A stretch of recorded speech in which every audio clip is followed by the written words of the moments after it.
All right, baseball season is in full swing, and today on the pod we have Jeff Jones. He is the Cardinals beat writer for BDN.com, and he also has a blog called Words About Birds, which I love the name of. Jeff, thank you so much for coming on the pod. You are more than welcome. Thank you for having me. And on Star Wars Day of all days, how exciting. Is it May the May 4th? the Did I 4th miss It be it? is with May the you. 4th. May the 4th be with you. Oh my, this is how I know that I have been traveling too much because what do you mean I didn't know it was May the 4th? I can't believe you didn't pack in preparation for it. Yeah, I would have figured You when you were literally sitting have a down to Star go Wars on the road trip. backpack. Right. Yeah, I didn't bring my Star Wars backpack. I brought my Spaceballs backpack with the Space Winnebago on it. Close enough. Uh, Regrets, I have a few. It's okay. It's snowing in Denver and I need to buy a sweatshirt, so I'll just buy some Star Wars themed swag. That seems very gettable, I feel like. There's got to be like a Disney store in downtown Denver, right? Somewhere? 100%. I will find it. I've got like a bloodhound situation with Star Wars. It's fine. I believe it. Uh, oh, anyway, we're supposed to be talking about baseball. Hey, the Cardinals seem to be good. They seem to be, which is something we haven't, I think, really wrapped our heads around yet. The offense is way better than I think that they expected it to be. That which is sort of what happens when you pick up Jordan Walker and plop him into the middle of the lineup. And as somebody that I work with noticed yesterday, when he just becomes Aaron Judge kind of out of nowhere, it changes the offensive profile of the team. The pitching is still not quite what you want. They're 30th in the league in pretty much everything that measures strikeouts and strikeout rate. So that's not ideal. They have some challenges with walks in the bullpen, but who doesn't at the beginning of May? And we'll see how that sorts out. This will be an interesting test with Milwaukee here. They haven't had a home series against a divisional opponent yet, so this is a fun one to start with. I mean, one of the things that has struck me the most about the Cardinals, other than the hot start, is just kind of they're a little bit of a fun team, it seems like. I Yeah. mean, what's your impression been of them? Yeah, it is an interesting clubhouse in that because they have been so insular, because they have been so like they are giving opportunities to guys who've been in the system for a long time, right? A lot of these guys have played together at lower levels for a really long time. There are some pieces around the edges who they had to bring in over the winter to fill out a roster, but it's a lot of guys who have 4, 5, 6 years playing together that are now in the big leagues together. And that does create the kind of camaraderie and the kind of energy in a clubhouse that can go a long way. And, because of the youth of this group and because of the way it's constructed, they kind of haven't failed yet, right? So they have a little bit of that like boldness that comes with not knowing what it feels like to lose because they haven't done that yet as a group and they've been kind of steering into it.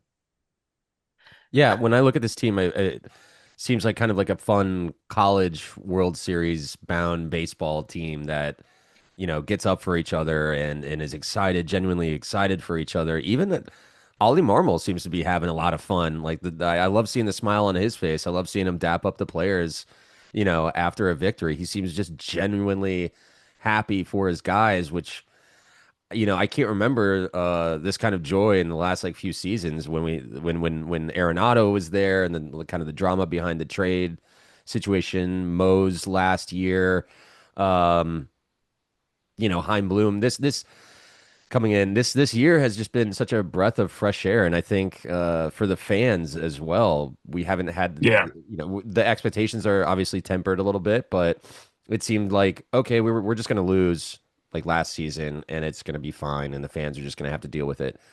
This year I think they're giving something. They're giving the fans a reason to come out and watch the team.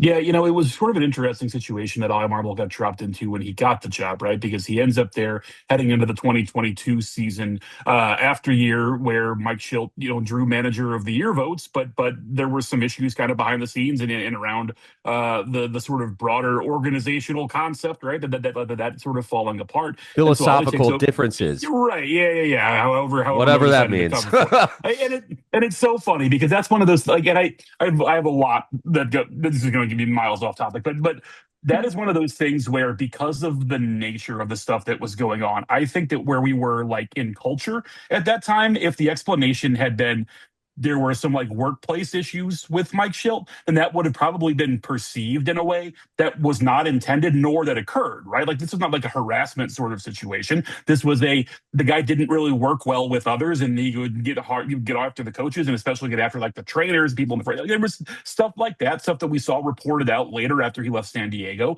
that occurred in St. Louis as well. And so, Mozeliak, to his credit or not, just decided to eat it, and that was how they wore it. But that's the context into which Ollie Marmol takes the job, right? A team that is sort of on the precipice of contending. You have Paul Goldschmidt, you have Nolan Arenado. They bring back Albert Pujols ahead of his last, like miraculous last season, and the Cardinals are in this rut where it's like they feel perpetually obligated to compete every single year, no matter what, and then the bottom falls out. And so it's like, okay, what does it mean to reconstruct that, to turn over the front office, to build a new identity for this team, to build certainly a cheaper identity for this team for now? We'll see when that changes, if that changes. But it this roster to me steers more into his strengths and his background, right? Because this is a guy who came up through the player development system, who Right. was managing in the minor leagues by the time he was 25 years old, right? This is what he's been doing for 12 years, but because he started so young, because he was an infield prospect who couldn't hit, but they wanted him to coach, and he did. So this is sort of the first team that he has been able to really stamp, and I think you're right, Cole, that it shows up in their energy and kind of the way that they play together. It was funny, over the weekend, someone actually mentioned that they felt kind of like a college baseball team. And like, he wrinkled his nose at that because no big league manager wants to hear that his team was like a college baseball team, right? But I don't know that it's necessarily an unfair comparison, at least in terms of the energy and the way these guys are willing to just sort of forget what happened on a bad day and move on to the next one. Yeah, I mean, like Yeah. yelling at each other from the dugout and like seeing the camera pan to that. It's fun. The guys are having fun, and I just feel like the Cardinals teams the last few seasons have kind of lacked that, for better or worse. I Yeah, think we've all it's like the Cardinal way. It's like we take the game a little too serious. Best fans in baseball moniker, and it's a game of joy. It's a kids game. Let them have I fun. think and one thing that if people haven't learned it yet, that they are going to learn, Mason Wynn's got a lip on him. That is a dude who likes to talk, and they're like, there's going to be a field mic at some point is going to catch something that is going to change the way people view me. Like 1,000%, that's going to happen. But no, him among others for sure brings a lot of that energy day in and day out. I mean, so what do you make of also JJ Weatherholt? This is a guy I did not know much about going into this season, and obviously he's making his name pretty known. Just what have you seen from him?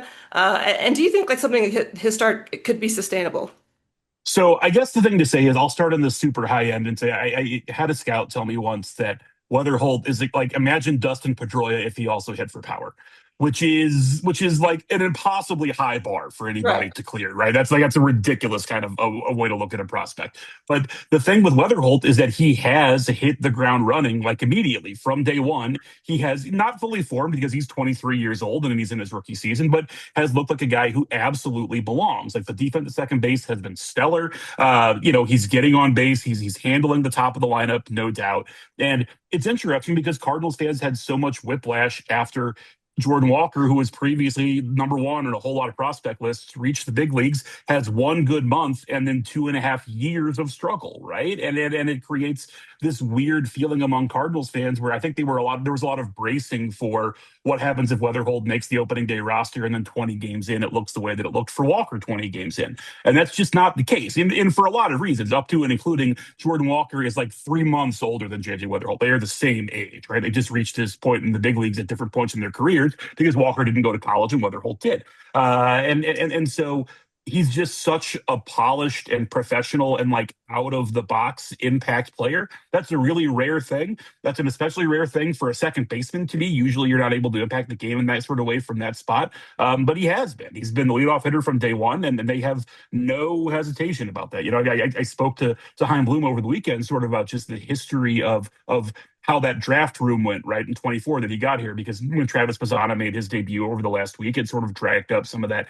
Hey, what was the feeling between those two guys? The Cardinals at the time felt like they knew what was going to happen at 5 and 6. The question was between Bazzana and Weatherholt for Cleveland at 1. And once he got past Oakland at 4, they, minutes ahead of being able to draft him, felt like they knew it. Like this was their guy, and they were going to get their guy, and they have been vindicated in that just about every day since they drafted him. Yeah.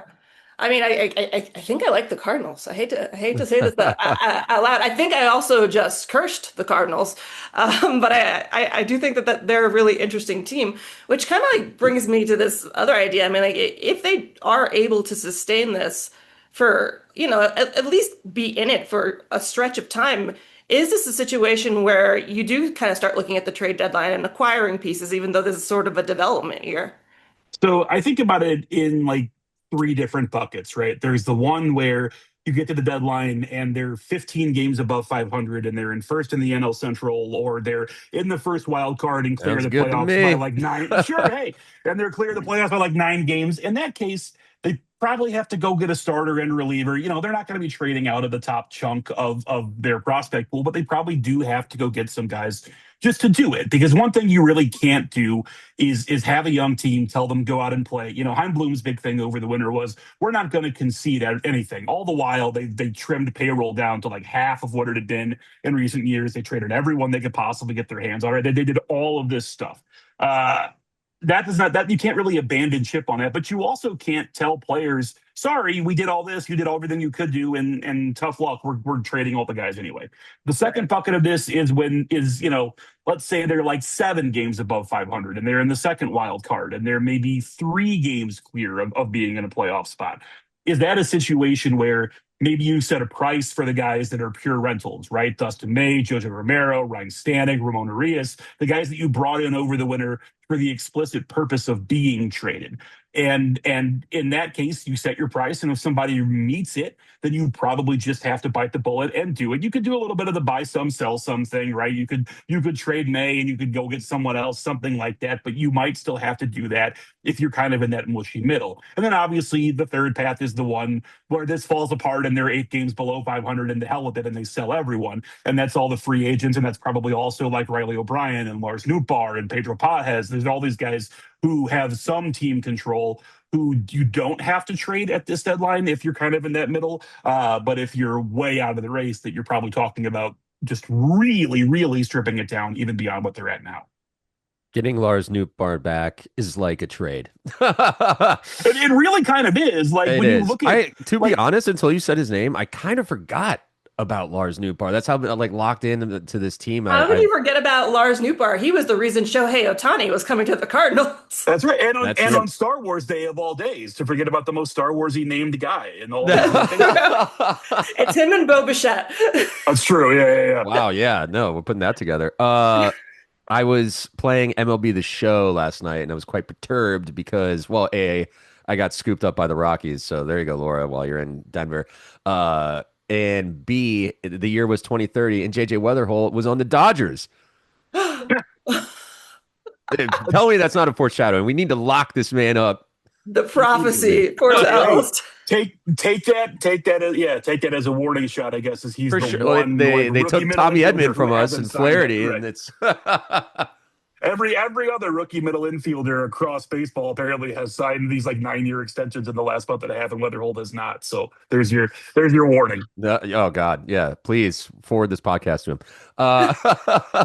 The bullpen has been the glaring issue, I think, this season so far. The starting pitching, I know the metrics don't look good, but it's been holding up. I mean, there's been obviously a bad start here or there, like for Dustin May. Leahy coming in had a couple of good ones and bad ones. And who was the guy who had the spot start the other day? Hunter Dobbins pitched in Pittsburgh. Dobbins, yeah. Yeah. 3.5 looked awesome. Struggled a little bit to get to the fifth, but Yeah.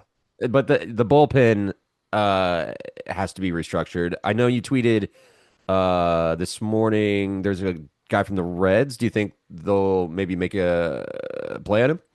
So Andrew Chafin opted out of his minor league deal with the Reds this morning. It's a guy who's obviously been around for forever, right, and could just sort of shore up a bullpen from the left side. Among the challenges they have, and this is there was a very small, ultimately meaningless moment in the game on Saturday night against the Dodgers where Ryan Stanek takes the seventh, which has been pretty typical. Works through a lane of righties. Then there's a walk and a hit by pitch or a single, whatever. It was 2 on, 2 out, and you get to a spot in the lineup where there are 2 lefties sort of back to back at the bottom of the Dodgers order. I think it was Hai-Sung Kim, and I forget who the other lefty was at the bottom of the Dodgers lineup. But it was a spot where, in theory, in a game that the Cardinals had like a 2-run lead, where you might see Jojo Romero warming up to enter a game to finish the seventh and then start the eighth with Otani and Freeman at the top. The Cardinals did not do that. They let Stanek pitch through it. He didn't end up getting to the lefties, but the conversation afterward, in asking about it, they felt like they couldn't allow Romero to keep throwing these like multiple ups, right? They have to spread 5 outs over 2 different innings to do the up downs and the things that really stress relievers. And you have seen sort of in his early usage, some of the returns, it's been a little shaky for him. He's been one of the best lefty relievers in all of baseball for the last 3 or 4 years, and it's been a little bit shakier here in the early going. And part of that is overuse, right? They've had Justin Brule as the second lefty in the bullpen for the duration of the season thus far. Jared Schuster is on his second stint up with the Cardinals thus far this season, as he's sort of the third lefty, more of a bulk guy, covers innings for them right now. But those guys have just not been able to throw strikes, right? Like Brule especially has more walks than strikeouts. And Marmol is really reluctant to use him in anything that resembles a leverage situation, say up, down, up or down 2 even, just because of the number of base runners that he's piling up. And that sort of has really bad downstream effects in, not only just on him in those individual games, but it does mean more outings for Romero, which puts more mileage on those tires. It means that he has to use the righties differently because he's trying to avoid spots where, say, lefty pinch hitters come into games and he has to go to the bullpen to flip it. All this sort of like ticky-tacky stuff that adds up in bullpen usage over the course of a season. And so I do think it's worth wondering whether that is a spot where they might see like a short-term upgrade. And again, Chafin is a guy who I think has been traded like literally at the last 5 or 6 deadlines every single year. So a guy who is not totally foreign to the concept of signing with a team that maybe is not guaranteed a playoff spot and being open to being dealt. So, he's going to have his choice of places to go. I would assume usually when a guy takes the opt-out on a minor league deal like that, he probably already has a destination in mind. So we'll see what it looks like over the next day or so here. But there are definitely spots where they could upgrade, especially kind of that back half of the bullpen and especially from the left side. Shout out to Immaculate Grid King, Andrew Chafin. It can only get better, right? Come on over. The Cardinals, the birds on the bat. St. Louis is cool. Right. We got toasted raviolis. Allow me to pitch you. There's lots of places great Italian food. Whatever he does. Right. Yeah. Yeah. Great Italian food. Emos. We got it all. Good barbecue. Pappies. Come on over. Come on. Jeff, I do have to ask you. So I was over in St. Louis earlier this year. What's the best place to eat around the ballpark? So it's too bad that Hooters closed. There really is. I'm telling you, as a child, or back to a child, like a high school kid, the Hooters in Keener Plaza, a really big location for me. Jeff Jones' formative years. Yeah, no kidding. The thing that everybody who lives in St. Louis will tell you is that nobody really eats downtown. It's like not like it's weird in the way it is developed to sort of not. We're very neighborhoody and not that located around the ballpark, right? I don't top of my head. What's the best place to eat within walking distance of Citi Field? I don't really know one, but also there's a 7 month stop, right? So it doesn't matter, right? And St. Louis is sort of the same way in that the ballpark village area that exists now, that will be Steve's Casino in 3 years or whatever. Mm-hmm. But that is where Katie's is fine. Katie's is fine. Katie's is fine. Salt and Smoke is fine. Fine to good, depending on which one you're at, depending on they're a little uneven, shift to shift. So I don't have a great answer. There is the National Hotel of Ball Riders in St. Louis is the Marriott on Wash Ave, and there is a Sugar Fire 2 blocks from that is fairly good. I'm a Sugar Fire guy. As am I. Everyone is. And to me, I think Sugar Fire does the non-barbecue stuff better. Like the sides and the burgers and stuff for me are better than the actual barbecue is, but it's good. Perfectly fine place to eat. But yeah, if I were to send you to a place to eat dinner in St. Louis, I would be saying first call an Uber, then go to this place instead. Yeah. That makes sense. I was desperately curious. I didn't get to go there. There was this one restaurant around the ballpark, which was a Cajun oyster bar. Oh yeah, Broadway Oyster Bar is great. Very good. Okay, it is great because every time I tell my friends, hey, I'm going to try this Cajun oyster bar, they're like, Laura, you're once again in a landlocked place. Please stop eating the seafood. And in fairness, I will say I don't know that I didn't necessarily order oysters there. I order a lot of andouille based things when I go there, right? The Broadway Oyster Bar, very good. That would definitely be that. The only downside is, and this is very silly, there are basically three sides of the ballpark where you can enter through a gate, and Broadway Oyster Bar is in a place where it's not I super got accessible stuck. for pedestrians. Right. Yeah, yeah. Because the player parking lot is between the media door and Broadway Oyster Bar because it's on Broadway. So you would have to go out like the left field gate and kind of walk a block over. Not so like it's probably, I don't even know, 2/10 of a mile from the ballpark, but also not especially accessible from where people walk. This is my flex though. I got stuck on that side and I sweet talked the security guard to let me walk through the player's lot. That's you know what, that's pretty impressive because I am around there every day and there's like four security guards like it's sweet talking to anything. So that's a really good move by you. I think they took pity. It was like, oh, this poor There, girl. yeah, the pity helps, right? Single tier, Yeah. Please help me. right? I'm just a girl. Yeah, that All doesn't right. work so well for me. Weirdly, You should try it. I'm just a girl.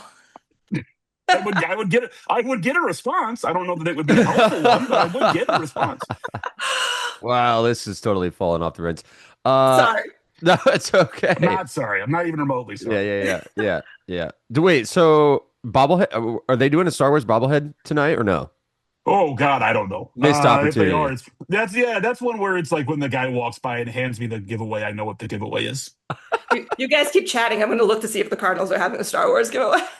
I feel like tonight is not Star Wars night, even though it's a home game. They usually It's a it's home weird. game. It's on May the 4th. What are we So, but doing, guys? they What are we stack up the doing? giveaves on the weekends, Right, and I've right, never right. Friday understood nights, this. like t-shirt night. Yeah, but Oh, like it's people May come on the weekend. 17th. May Yeah, 17th. right. So it's not crazy. Why not have it on May the 4th? Who can say? Let's see what they have. Yeah, Oh, it's so just this is a big series for the Cardinals, obviously. How do we stack up against, or they stack up against the Brewers? I stack up very badly, and I will not be hitting Chad Patrick tonight. Yeah, I mean, it will definitely be a measuring stick series in part because the Brewers are getting the back half of the Cardinals rotation, Leahy tonight, Palante tomorrow, and then back around to Liberatore at the top on Wednesday.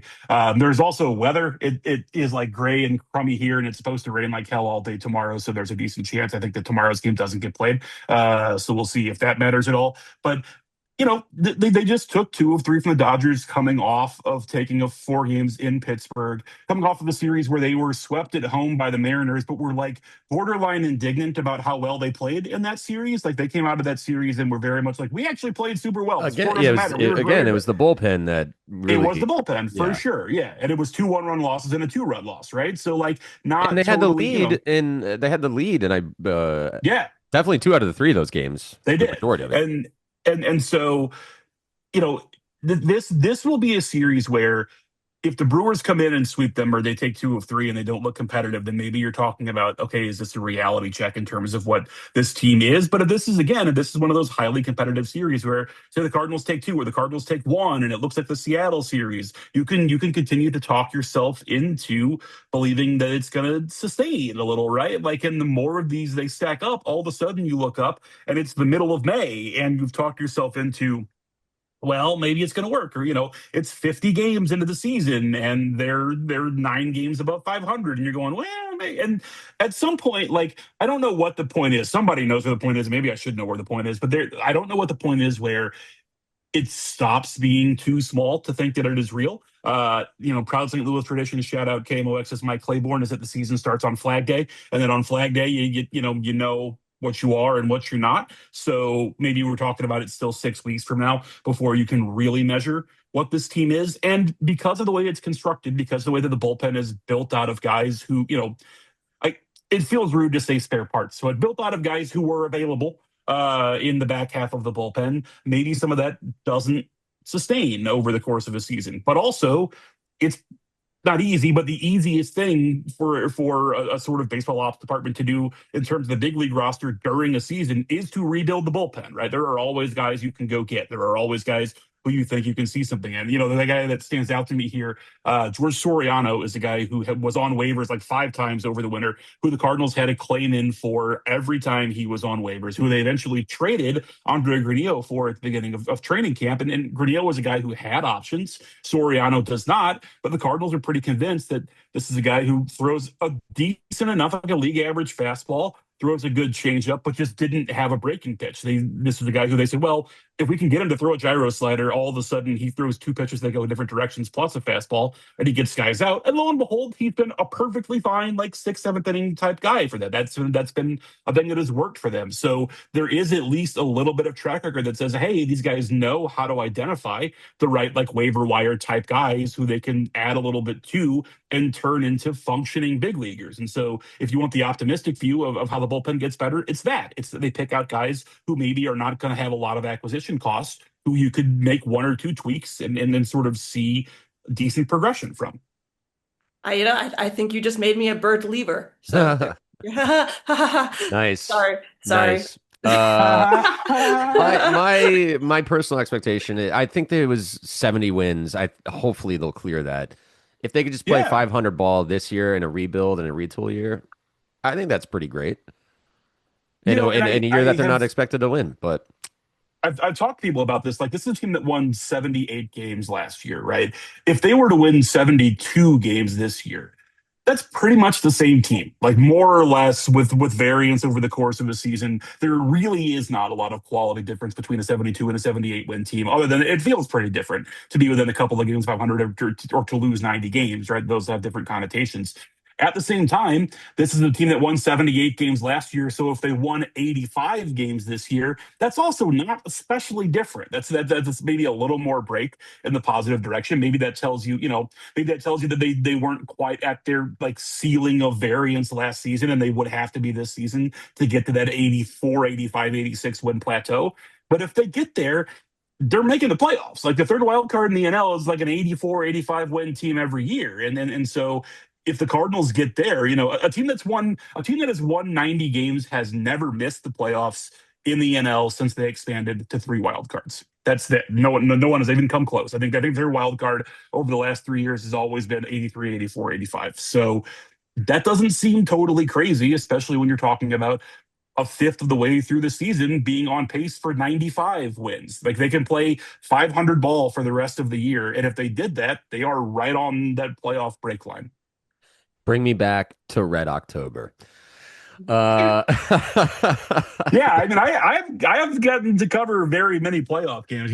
My strongest memory. Well, the 2019 postseason where they just got blown off the map by the Nats in the NLCS was weird because that DS against the Braves was a good series. It was back and forth, and then the blanket went on in the NLCS, and it was like, oh, never mind.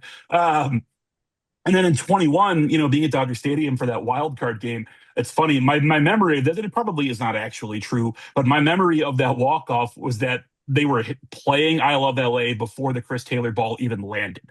Like the ball hit the barrel and it was at peak, and then they hit the Randy Newman song because like it was an absolute no-doubter. And those are the things that I have experienced the most in covering this team in the postseason. So sure, why not? Give me something interesting to do in October. I don't have anything really planned until like November 14th-ish. So I have a little bit of time in the calendar here to just sort of squeeze it out. Yeah, I mean, one of us might have an interesting October. Yeah. Well, Jeff, are you going to be here in June? I am. Yeah. So nice. It's my best friend lives in Jackson Heights and cool. grew up a Cardinal fan, but has become a Met fan by virtue of living 6 train stops away from Citi Field, right? And so she is not having maybe the emotional path that she expected. And they just like. There was going to be one disappointing team and one exciting team, but it just maybe has sort of flipped a little bit. That's exactly how June's going to go. One of us is going to be disappointed. That's right. Yeah, one way or another. Yeah. All right. Appreciate you. We know you got to run to an early meeting today. Clubhouse. So clubhouse early today. Clubhouse today. Yeah. 4.5 hours very before exciting. first pitch. Jeff, How much does Paul Skeens hate the Cardinals? That's a good question. Never met Paul Skeens. Seems great. Maybe he's. I don't know. Doesn't seem like a real good small talk guy. Like that's a beat. Yeah, that hasn't gone well for him. So I'm sure that the best way for me to meet him is to introduce myself with that up front. Hey, nice to meet you. I cover the Cardinals. I see that you are terrible when you pitch against them. What's up? Probably a really good conversation we would have. What's the whole Cy Young thing about? Like, what? Yeah. What I've seen. People voted for this guy? Yuck. This is your king, Pittsburgh? That's right. Jeff, appreciate you, man. Thanks for coming on. Where can the people find you? Of course. The people can find my work in the Belleville News Democrat at bnd.com. bdn.com, and they can find me at Words About Birds, which is my little, I don't know, we're calling it a blog, a newsletter. It's not a Substack because it's not on Substack, but it's one of those, right? It's one of those where you give me $6.18 a month, and then you get to read the things that I'm thinking that my editor goes, I can't publish this. And so no one can stop me, and I put it there instead. I love that, Jeff. June, beers on me. Sounds good? Yes, absolutely. Anytime. All right, All talk to right. you soon. Bye, guys. Bye.